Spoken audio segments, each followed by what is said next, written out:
762, présenté par Monsieur Corbière.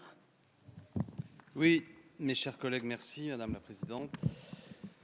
Mon collègue Lachaud a bien dit les choses il y a quelques instants, je crois que c'était clair, et tout à l'heure dans le débat, pour les collègues qui étaient présents, on l'a entendu de la bouche aussi de la part du président de notre groupe, Jean-Luc Mélenchon. Nous souhaitons revenir sur la participation financière de la France à l'OTAN. Ces contributions s'élèvent actuellement à 143,27 millions en autorisation d'engagement, ce qui revient à 142,07 millions d'euros en crédit de paiement. L'appartenance de la France à l'OTAN, selon nous, nuit à l'indépendance militaire et stratégique de notre pays. Cette alliance, dont la vocation historique était défensive, intègre désormais une vocation préventive. Et ici, le poids des mots est immense. C'est à ce titre préventif, je le mets bien sûr entre guillemets, que les États-Unis ont organisé l'intervention militaire en Irak, ne vous en déplaise, qui a conduit à la situation désastreuse que nous connaissons aujourd'hui. En outre, l'extension géographique de l'OTAN, qui intègre désormais près de 30 pays et s'étend jusqu'en Europe de l'Est, témoigne de la volonté des États-Unis de constituer un bloc militaire servant d'instrument de rapport de force face au reste du monde, et notamment face à la Russie. Qu'allons-nous donc faire dans cette galère? Nous refusons de souscrire à cette stratégie belliciste et atlantiste et souhaitons réaffirmer l'indépendance stratégique de la France en matière de politique étrangère en permettant l'accélération d'un programme d'armement essentiel à notre souveraineté militaire. C'est pourquoi cet amendement propose de supprimer les contributions françaises au fonctionnement de l'OTAN pour le bénéfice des grands programmes d'armement tels le programme Scorpion ou celui de l'A400M. Je vous remercie. Merci, monsieur le député. Monsieur le rapporteur, pour l'avis de la commission. Oui, merci. Simplement rappeler que la commission des finances n'ayant pas été saisie de cet amendement et des suivants, c'est à mon nom propre et celui de mon collègue Cornu-Gentil que nous interviendrons. Donc en ce qui concerne cet amendement sur le 762, c'est simplement rappeler la volonté de la France d'augmenter son effort de défense et d'avoir un rôle croissant à jouer au sein de l'OTAN dans les années à venir.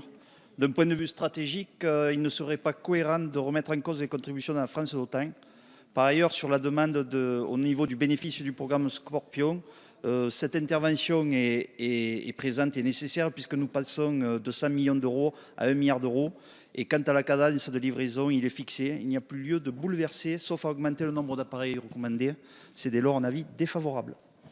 Merci, monsieur le rapporteur. Quel est l'avis du gouvernement, madame la ministre? Madame la présidente, comme cela a été indiqué par le rapporteur à l'instant, cet amendement propose de réaffecter 143 millions d'euros destinés à la participation de la France au budget de l'OTAN et de redéployer ces crédits soit au profit du programme A400M, soit au profit du programme Scorpion. Et je n'y suis pas favorable puisque la France a décidé de réadhérer en 2009 aux structures de commandement intégré de l'OTAN. Et par cet engagement, le ministère des Armées participe pleinement à l'ensemble des structures et budgets de cette organisation. Alors, mettre fin à ces subventions remettrait en cause ces engagements et ce n'est pas le lieu, dans le cadre d'un projet de loi de finances, de rediscuter de ces décisions majeures que notre pays a prises.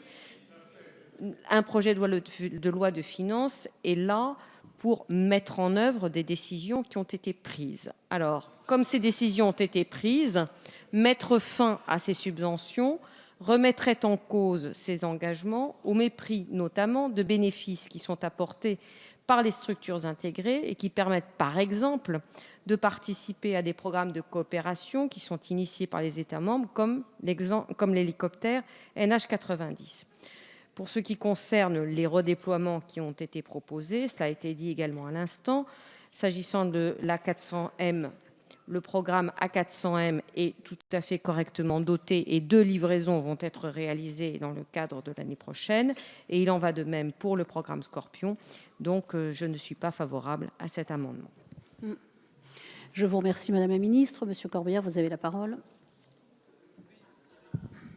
Merci Madame la Présidente et merci à Madame la Ministre et au rapporteur d'avoir pris la parole. Premièrement, je voudrais dire un mot au rapporteur. Moi, j'ai présenté cet amendement en commission élargie, donc ne perdons pas de temps à dire qu'il n'a pas été présenté. Ce n'est pas le sujet. Mais je suis surpris du niveau de réponse, l'un comme l'autre. L'un me disant c'est ainsi, en quelque sorte, Et Madame la ministre me répondant que ça a été décidé en 2009 par le président Nicolas Sarkozy.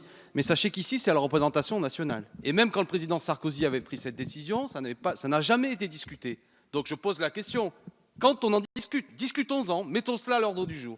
Et c'est à nous de prendre la décision. Faut-il ou non participer à l'OTAN? Pour quelles raisons? Vous avez le droit de penser oui, mais discutons-en. Vous ne pouvez pas nous répondre uniquement par argument d'autorité parce que Nicolas Sarkozy l'a décidé en 2009. C'est tout de même une façon, me semble-t-il, de rabaisser notre rôle. Nous devons en discuter. Si vous défendez le fait qu'il faut y participer, eh bien soit. Mais ce sera ici qu'il faut prendre la décision. Et je trouve assez incroyable que les parlementaires que nous sommes n'ont qu'à répondre le fait que, en quelque sorte, circuler, il n'y a rien à voir. C'est une décision lourde qui nous engage, qui a un sens stratégique, politique. Tout de même, je suis, Madame la ministre, excusez-moi de ce ton un peu courroucé, mais surpris qu'une décision aussi lourde, en quelque sorte, vous balayez d'un revers de main en disant le président Sarkozy a pris la décision, les députés que nous sommes n'ont plus à se prononcer là-dessus. Eh bien, souffrez du fait que nous voulons à nouveau en débattre, parce que précisément, jamais la représentation nationale n'en a débattu. Je vous remercie. Donc nous allons mettre au vote cet amendement numéro 762 qui a reçu un avis défavorable de monsieur le rapporteur, un avis défavorable du gouvernement. Qui est pour? Qui est contre? Cet amendement n'est pas adopté.